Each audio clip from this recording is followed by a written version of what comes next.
ಇಲ್ಲ. ಸತ್ಯಶುದ್ಧವಾಗಿರುವಂಥ ಪ್ರಾಮಾಣಿಕವಾಗಿರುವಂಥ ದುಡಿಮೆ ಅದು ನಮ್ಮದಾಗಿರಬೇಕು. ಅದೇ ಕಾಯಕ ಅಂತೇಳಿ ನಮ್ಮ ಶರಣರು ಹೇಳಿದರು.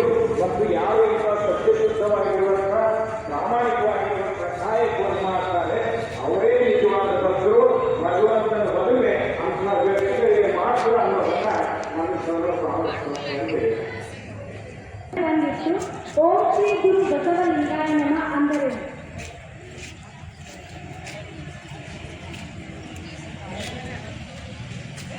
ಇದು ಓಂ ಶ್ರೀ ಗುರು ಬಸವಲಿಂಗಾಯ ನಮಃ ಅನ್ನೋದು ಮಹಾಮಂತ್ರ. ಬಸವಣ್ಣನವರು ನಮ್ಮ ಧರ್ಮದ ಆದಿಪುರುಷ, ನಮ್ಮ ಧರ್ಮದ ಮೂಲಗುರು. ಆ ಧರ್ಮದ ಮೂಲಗುರುವಿನ ಹೆಸರು ಮಂತ್ರ, ಮಂತ್ರ ಸ್ವರೂಪ. ಆ ದೃಷ್ಟಿಯಿಂದ ಓಂ ಶ್ರೀ ಗುರು ಬಸವಲಿಂಗಾಯ ನಮಃ. ಶಿವಸ್ವರೂಪಿಯಾದ ಬಸವಣ್ಣನವರಿಗೆ ಶರಣ ಹಾಕ್ತೀವಿ. ಶಿವ ಅಂದ್ರೆ ಒಂದೇ, ಬಸವಣ್ಣ ಅಂದ್ರೆ ಒಂದೇ, ವ್ಯತ್ಯಾಸ ಇಲ್ಲ.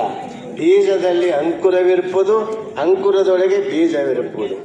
ಬೀಜ ಅಂಕುರ ಎಂಬ ಹೆಸರೆರಡಾದಡೇನು, ಒಳಗಿರ್ಪ ಸಾರ ಒಂದೇ ಆಗಿರುವಂತೆ ಬಸವಣ್ಣನೇ ಶಿವನ. ಗುಂಡಾರದೊಳಗಡೆ ಪ್ರವೇಶವಿರಲಿಲ್ಲ, ಅವರಿಗೆ ಧರ್ಮ ಇರಲಿಲ್ಲ, ದೇವರಿರಲಿಲ್ಲ, ಅವರಿಗೆ ಓದಲಿಕ್ಕೆ ಅವಕಾಶ ಇರಲಿಲ್ಲ, ಸಮಾನತೆ ಇರಲಿಲ್ಲ. ಇವೆಲ್ಲವನ್ನು ಒಳಗೊಂಡಿರ್ತಕ್ಕಂಥ ಒಂದು ಹೊಸ ಧರ್ಮವನ್ನು ಸ್ಥಾಪನೆ ಮಾಡಿ ಈ ಸಮಾಜದಲ್ಲಿ ಪ್ರತಿಯೊಬ್ಬರಿಗೂ ಹೆಣ್ಣು ಗಂಡು ಅನ್ನತಕ್ಕಂಥ ಭೇದ ಭಾವ ಇಲ್ಲದೆ ಎಲ್ಲರಿಗೂ ರುದ್ರಾಕ್ಷಿ ಧಾರಣೆ, ಲಿಂಗಧಾರಣೆ, ಸಮಾನತೆಯನ್ನು ಕೊಟ್ಟಿರೋದಕ್ಕಾಗಿ ಈ ಸಮಾನತೆ ಏನಾಗಬೇಕು, ಪ್ರತಿಯೊಬ್ಬರಿಗೂ ದೊರೆಯಬೇಕಾಗಿರುವುದರಿಂದ ಸ್ವತಂತ್ರತೆಯ ಒಂದು ಅಸ್ತಿತ್ವವನ್ನು ದೇಶದ ವ್ಯವಸ್ಥೆ ಒಳಗಡೆ ಕಾನೂನಾತ್ಮಕವಾಗಿ ಪಡೆದುಕೊಂಡಾಗ ಪ್ರತಿಯೊಬ್ಬರಿಗೂ ಧರ್ಮದ ಅವಶ್ಯಕತೆ ಸಿಗ್ತದೆ ಅನ್ನತಕ್ಕಂಥ ಉದ್ದೇಶದಿಂದ ಇದು ಸ್ವತಂತ್ರ ಧರ್ಮವಾಗಿ ಹೋರಾಟ ಆಗ್ತಾ ಇದೆ ಅನ್ನತಕ್ಕಂಥದ್ದನ್ನು ಅರ್ಥ ಮಾಡಿಕೊಳ್ಳಬೇಕಾಗಿದೆ. ಭಾರತ ಸಂವಿಧಾನದಲ್ಲಿ ನಾವು ಕಾಣ್ತೀವಿ. ವಚನ ಸಂವಿಧಾನ ಬೇರೆ ಅಲ್ಲ, ಭಾರತ ಸಂವಿಧಾನ ಬೇರೆ ಅಲ್ಲ. ಅಷ್ಟರ ಮಟ್ಟಿಗೆ ವಚನಗಳ ತತ್ವಗಳೇ ಭಾರತ ಸಂವಿಧಾನದಲ್ಲಿ ಅಡಕಾಗಿದ್ದಾವೆ. ಆ ದೃಷ್ಟಿಯಿಂದ ಕೆಲವು ಜಾತಿ ಅತಿ ಆರ್ಥಿಕವಾಗಿ ಬಡವರಿರುವುದರಿಂದ ಅಂಥವರಿಗೆ ವಿಶೇಷ ಸೌಲಭ್ಯ ಕೊಟ್ಟು ಅವರಿಗೆ ಮುಂತರುವಂಥ ಪ್ರಯತ್ನ ಭಾರತ ಸಂವಿಧಾನ ಪ್ರಕಾರ ಇದೆ. ಆ ಸಂವಿಧಾನ ಪ್ರಕಾರ ಸರ್ಕಾರ ಮಾಡ್ತಾ ಇದೆ. ಅಷ್ಟು ತಿಳ್ಕೊಂಡ್ರೆ ಸಾಕು. ನಾವು ಭಕ್ತಿಯನ್ನ ಆಚರಿಸಬೇಕು ಅನ್ನೋದು ನಮ್ಮ ಶಿವಶರಣರ ಸಂದೇಶ. ಅದಕ್ಕೆ ನಮ್ಮಲ್ಲಿ ಭಕ್ತಿ ಜ್ಞಾನ ಎರಡೂ ಇರಬೇಕು. ಭಕ್ತಿ ಅಂದರೆ ಆತ್ಮಸಮರ್ಪಣೆ, ಭಗವಂತನಿಗೆ ನಮ್ಮನ್ನು ನಾವು ಸಂಪೂರ್ಣವಾಗಿ ಸಮರ್ಪಿಸಿಕೊಳ್ಳೋದು ಭಕ್ತಿ.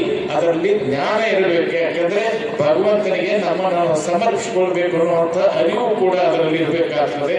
ಆ ಒಂದು ಹಿನ್ನೆಲೆಯಲ್ಲಿ ಭಕ್ತಿ ಮತ್ತು ಜ್ಞಾನ ಎರಡೂ ನಮ್ಮ ಕಲ್ಯಾಣಕ್ಕಾಗಿ, ಆತ್ಮ ಕಲ್ಯಾಣಕ್ಕಾಗಿ ಬಹಳಷ್ಟು ಅವಶ್ಯಕವಾಗಿರುವಂತಹ ವಸ್ತುಗಳು ಅನ್ನೋದನ್ನು ಈ ಸಂದರ್ಭದಲ್ಲಿ ಹೇಳಬಯಸ್ತೇನೆ. ಭಕ್ತಿ ಮೊದಲ ಜ್ಞಾನ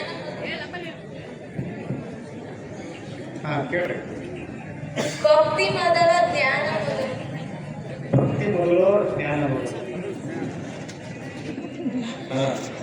ದೃಷ್ಟಿ ಒಂದೇ ಇರ್ತದ. ನಿಮಗೆ ಎರಡು ಕಣ್ಣು ಕೊಟ್ಟಾನ ದೇವರು. ಕಣ್ಣಿಗೆ ಎರಡಿದ್ರು ಕೂಡ ನೋಡುವಂತ ನೋಟ ಏನಿದೆ ಅಲ್ಲ ಅದು ಒಂದೇ. ಬಲಗಣ್ಣು ಹೆಚ್ಚೋ ಎಡಗಣ್ಣು ಹೆಚ್ಚೋ ಅದು ಕೇಳಿದ್ರೆ ಏನೂ ಅರ್ಥ ಇಲ್ಲ. ಕಣ್ಣುಗಳು ಎರಡಿದ್ರು ಕೂಡ ನೋಟ ಒಂದೇ. ಭಕ್ತಿ ಜ್ಞಾನ ಎರಡಿದ್ರು ಕೂಡ ಅದು ಪರಮಾತ್ಮನನ್ನು ಕೂಡುವಂತಹ ಕೂಟ ಅನ್ನೋದನ್ನು ಗಮನಿಸಿದ್ರೆ ಸಾಕು.